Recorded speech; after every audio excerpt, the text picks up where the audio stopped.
Daniel Mercer built his life out of numbers. Profit margins, quarterly projections, expansion charts glowing across midnight screens. The higher the numbers climbed, the quieter everything else became. Birthdays missed, dinners postponed, promises delayed with a distracted smile and a hand already reaching for his phone. Success demanded sacrifice. That was what he told investors. That was what he told himself. And that was what he unknowingly taught his daughter.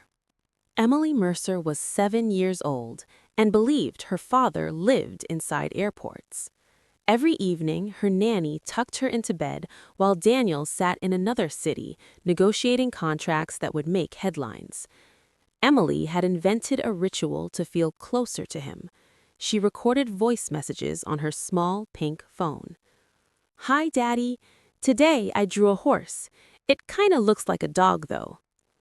Dad, I got an A in spelling. You said you'd take me for ice cream. Are you coming home tomorrow? I'll try not to sleep." Daniel rarely listened. He meant to, always meant to, but there was always another call, another meeting, another deal that couldn't wait. Time felt endless when you were winning. The night everything broke, Daniel was finalizing the acquisition of a transportation tech company, a risky deal that would triple his wealth. Reporters waited outside the glass conference room. Champagne stood ready. His phone vibrated repeatedly. Home. He silenced it. 5 minutes later, it rang again. Irritated, he stepped outside and answered. A stranger's voice spoke first. Calm, professional, detached. "Mr. Mercer, there's been an accident." The world didn't collapse immediately. It tilted slowly, like a glass slipping toward the edge of a table. Emily's school bus had collided with a delivery truck at an intersection. Brake failure, multiple injuries. His daughter had been rushed to St. Mary's Hospital. Daniel remembered none of the drive, only flashes, red lights ignored, horns screaming, his own breath shaking louder than the engine. By the time he arrived, the hallway already knew the ending. Doctors avoided his eyes. A nurse guided him into a quiet room. And suddenly, Daniel Mercer, billionaire, negotiator, man who controlled outcomes, was powerless before a sentence no amount of money could rewrite. "I'm sorry. We did everything we could." The silence afterward felt alive. He didn't cry at first. He sat there staring at his hands, waiting for logic to fix it, waiting for someone to explain the mistake. Emily wasn't supposed to die. Children didn't disappear because of mechanical failure.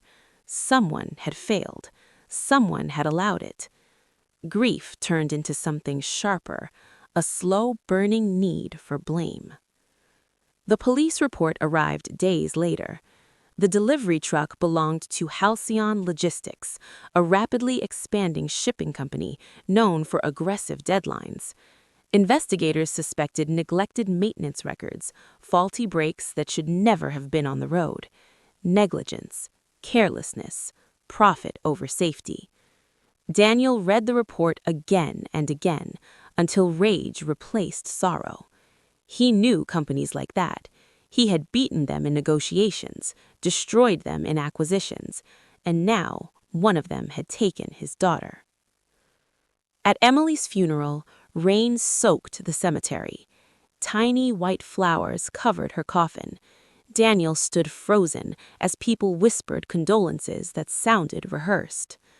Someone handed him Emily's phone. "It was in her backpack," the officer said gently. Daniel couldn't open it for days. When he finally did, he sat alone in her bedroom, untouched toys, drawings taped to walls, a half-finished puzzle waiting forever. Dozens of voice recordings filled the screen. His finger trembled as he pressed play. Her voice burst into the room, bright, alive, impossibly normal. "Hi, Daddy. Guess what? I learned to whistle. Another. I waited last night, but you were busy. That's okay. Maybe tomorrow. Another. I miss you. Each message landed like a blade. Then he reached the final recording. The timestamp read the night of the accident. Her voice sounded sleepy, soft, hopeful. Dad, when you come home, I'll still be awake. The recording ended with a small yawn. Daniel collapsed onto the floor, finally breaking. Years of restraint shattered into raw animal grief. Something inside him hardened that night. Grief demanded direction, and Daniel Mercer decided he would give it one. He began investigating Halcyon Logistics personally. Their CEO, Victor Hale, had built the company fast, cutting costs, pushing drivers, skipping inspections. Lawsuits quietly settled, complaints buried. Daniel understood the language of power better than anyone. He didn't shout. He planned. He bought shares quietly through shell companies, hired investigators, dug through maintenance logs and financial statements. Patterns emerged. Falsified safety reports signed under executive pressure. Victor Hale had chosen growth over lives. Daniel watched him from a distance, studying habits, weaknesses, alliances. Revenge wasn't anger. Revenge was patience. But at night, Emily's voice followed him. Sometimes he almost heard her laughing down the hallway. Sometimes he imagined opening her bedroom door and finding her waiting. And sometimes, the worst moments, he wondered if she had waited that final night believing he would come home. The thought hollowed him, but pain became fuel. Daniel Mercer stopped chasing money. Now he chased justice, or at least what he believed justice looked like. And Victor Hale had no idea the man quietly dismantling his empire was a grieving father who had nothing left to lose.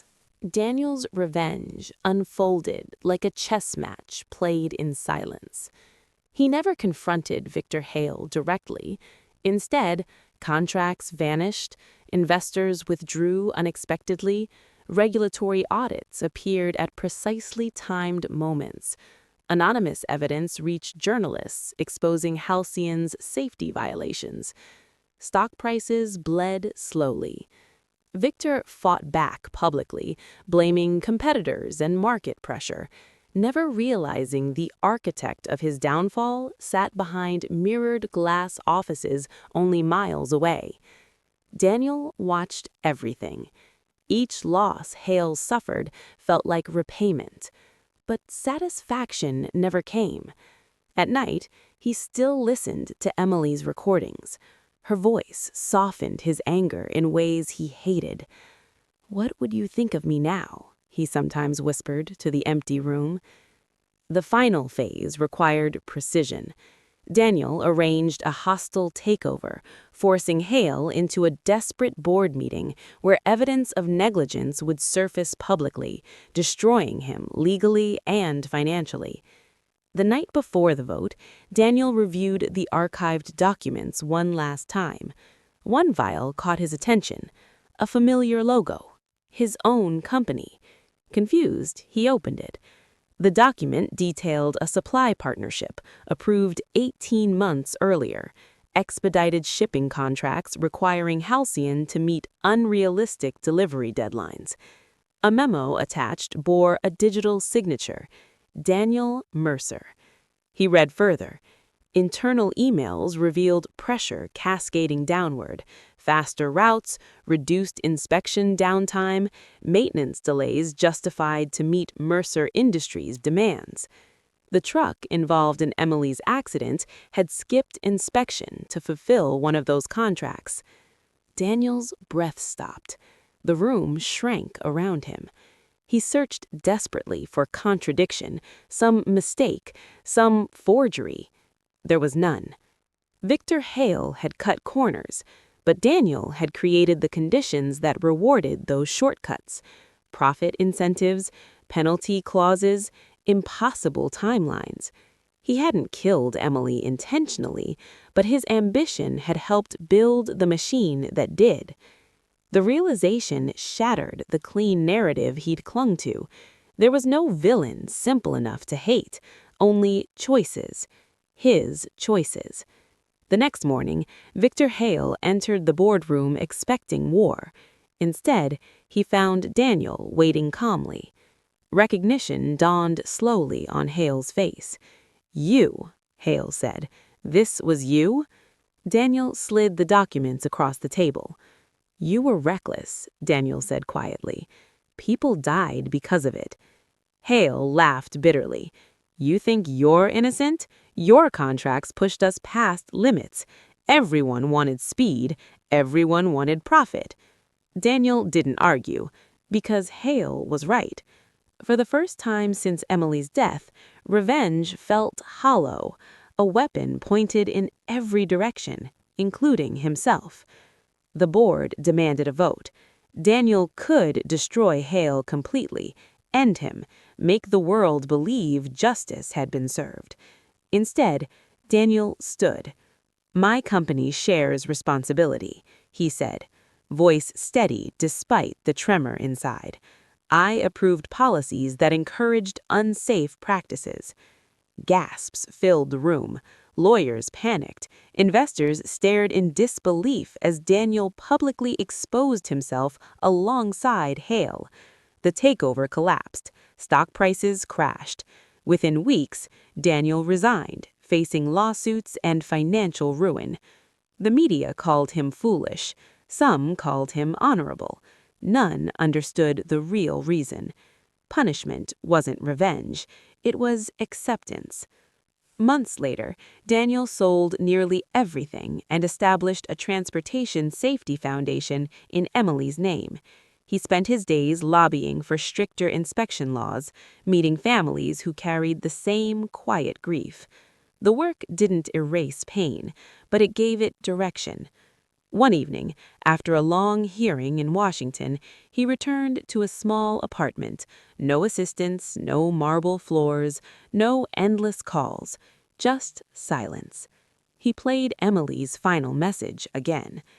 "Dad, when you come home, I'll still be awake." For the first time, he didn't hear accusation. He heard love.